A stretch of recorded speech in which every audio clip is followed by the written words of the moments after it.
So voice of Sri நேயர்கள் அனைவருக்கும் வணக்கம் அண்ட் வெல்கம். இன்னைக்கு நம்ம இந்த வீடியோவில் எதை பற்றி பார்க்க போறோம் அப்படின்னு பார்த்தீங்கன்னா, நம்ம தாவேகா தலைவர் தளபதி விஜய் அவர்கள் நடிப்பில் வெளிவர இருக்கிற ஜனநாயகன் படம் ஏன் போஸ்ட்போன் ஆச்சு, அதுக்கு பின்னாடி இருக்க உண்மையான அரசியல் என்ன, அதே மாதிரி தமிழக வெற்றி கழகத்தோட அடுத்தடுத்த செயல்பாடுகள் என்ன அப்படிங்கிறத பற்றி தான்.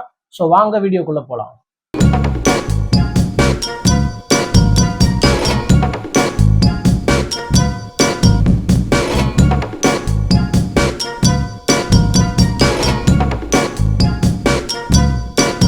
ஸோ அவங்க எல்லாத்துக்குமே தெரிஞ்ச விஷயம்தான், ஜனநாயகன் படம் ஜனவரி 9 வர வேண்டிய படம். ஆனால் சிபிஎஃப்சி சில பல காரணங்கள் சொல்லி படத்தில் இது சரியில்லை, அது சரியில்லை, இதை கொச்சப்படுத்துகிற மாதிரி இருக்கு, அப்படி இப்படின்னு சொல்லி அந்த படத்தோட ரிலீஸ் டேட்டையே போஸ்ட்போன் பண்ண வச்சுட்டாங்க. இப்போ வரைக்கும் கோர்ட்டில் கேஸ் நடந்துட்டு தான் இருக்கு, எல்லாத்துக்குமே தெரியும். இப்போ வர 27 அதாவது செவ்வாய்க்கிழமை ஃபைனல் ஜட்ஜ்மெண்ட் ஜனநாயகன் படத்துக்கு கொடுக்க போகிறாங்க. அப்படிங்கிறப்ப இந்த படம் அடுத்து எப்போ வெளியாகும், அடுத்த புதிய ரிலீஸ் தேதி என்ன, அதை ப்ரொடக்ஷன் எப்போ கன்ஃபார்ம் பண்ணுவாங்க அப்படிங்கிறத பற்றின டாக் தான் ஓடிக்கிட்டு இருக்கு. ஸோ இப்போ நம்ம லாஜிக் படி பார்த்தோம் அப்படின்னா, இப்போ பிப்ரவரி 20 to 25 கண்டிப்பாக எலெக்ஷன் டேட் அனௌன்ஸ் பண்ணிடுவாங்க. அப்படி அனௌன்ஸ் பண்ணிட்டாங்க அப்படின்னா மார்ச் ஏப்ரலில் கண்டிப்பாக படம் ரிலீஸ் ஆகிறதுக்கான 1% வாய்ப்பு கூட இல்லை. ஏன்னா எலெக்ஷன் நடக்கிறப்ப எந்தவித பொலிட்டிக்கல் படமோ இல்லை ஏதாச்சும் ஒரு லீடர்ஸை சொல்ற மாதிரியோ நம்ம படங்கள் வெளியிடக்கூடாது அப்படின்னு சொல்லிட்டு ஒரு கவர்மெண்ட் ரூலே இருக்கு. அதனால பிப்ரவரி 25க்கு முன்னாடி ரிலீஸ் ஆனா மட்டுமே படம் பாக்ஸ் ஆஃபீஸ்லையும் சரி, ஒரு தேட்ரிக்கல் கலெக்ஷன்ஸ்லையும் பிளஸ் ஓடிடியில் அடுத்து அவங்க ரிலீஸ் பண்றதுக்கும் ஒரு கரெக்டான இதா இருக்கும்.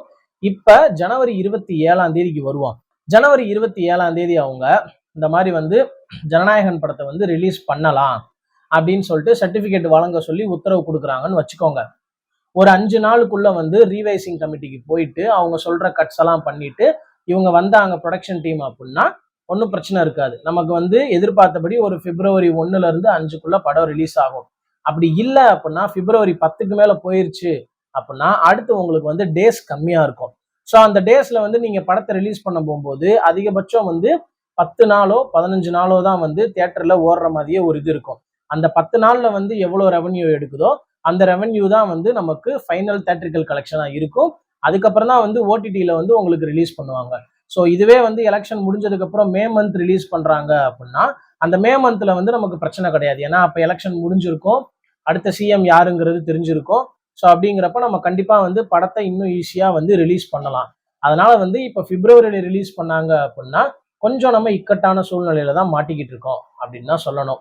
இதனால ஜனநாயகன் படத்து மேல மட்டும் இவ்வளவு கோபத்தை காமிக்கிறாங்க அப்படின்னு சொல்லிட்டு பார்த்தோம்னா, உங்களுக்கே ரீசெண்டா நியூஸ்ல தெரிஞ்சிருக்கும், அந்த படத்தை பார்க்கவே இல்லை, பார்க்காமலே சென்னையில இருக்க அந்த சிபிஎஃப்சி ஆஃபீஸ்க்கு ஒரு புகார் வந்திருக்கு அப்படின்னு சொல்லியிருக்காங்க. யாரோ ஒருத்தவங்க மறைமுகமா, அது யாருன்னு இப்போ வரைக்கும் சொல்ல மாட்டேங்கிறாங்க, அது ஏன் என்னன்னு தெரியல, அது யாரு என்னன்னு சொல்லிட்டு விர்ச்சுவல் வாரியர்ஸ் நிறைய பேர் ஒரு யூகம் செய்ய ஆரம்பிச்சிட்டாங்க.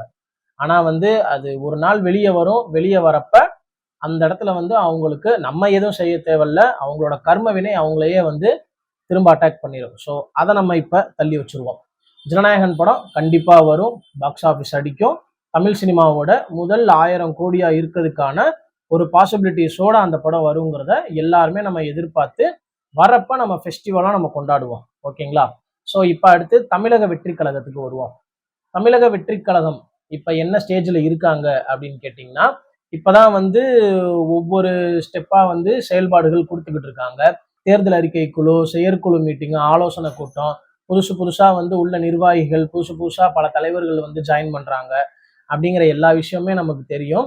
இடையில பார்த்தீங்க அப்படின்னா நம்ம செங்கோட்டையன் அவர்களுக்கும் திரு புஷி ஆனந்த் அவர்களுக்குமே ஒரு சண்டைன்னு சொல்லிட்டு நிறைய பேர் நம்ம கட்சிக்குள்ளே வதந்தியை கிளப்ப ஆரம்பிச்சாங்க.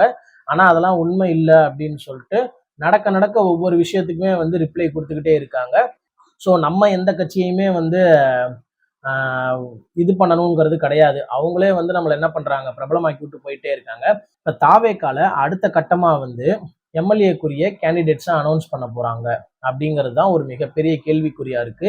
ஏன்னா தேர்தலுக்கு இன்னும் 2 மாசம் இருக்க நிலைமையில பல ஊர்களில் இன்னும் பல இடங்கள்ல பார்த்தீங்க அப்படின்னா யார் கேண்டிடேட்டா நிற்க போறா அப்படிங்கிற ஒரு எதிர்பார்ப்பு எல்லாத்துக்குமே இருந்துகிட்டே இருக்கு. நம்ம தாவேக்காவாவே இருந்தாலுமே வந்து ஆன் ஸ்பாட்ல நம்ம அந்த இடத்துல போயிட்டு இந்த குறுகிய 2 மாசத்துக்குள்ள மக்களோட மனங்களை வந்து பிடிக்கிறது எல்லாமே வந்து கொஞ்சம் கஷ்டமான ஒரு சூழல் இருக்குன்னு தான் சொல்லி ஆகணும்.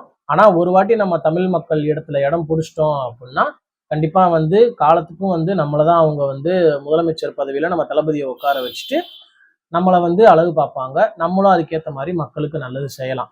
ஓகேங்களா? சரி, இதுல வந்து தாவேக்கா தொண்டர்களுக்கு வந்து கூடுதலா வந்து ஒரு சந்தோஷமான செய்தி வந்து ஒரு 2 நாளைக்கு முன்னாடி வந்திருக்கு. அது என்ன அப்படின்னு பாத்தீங்கன்னா, இந்திய தேர்தல் ஆணையம் வந்து நம்ம தமிழக வெற்றி கழகத்துக்கு வந்து விசில் சின்னத்தை ஒதுக்கி இருக்காங்க.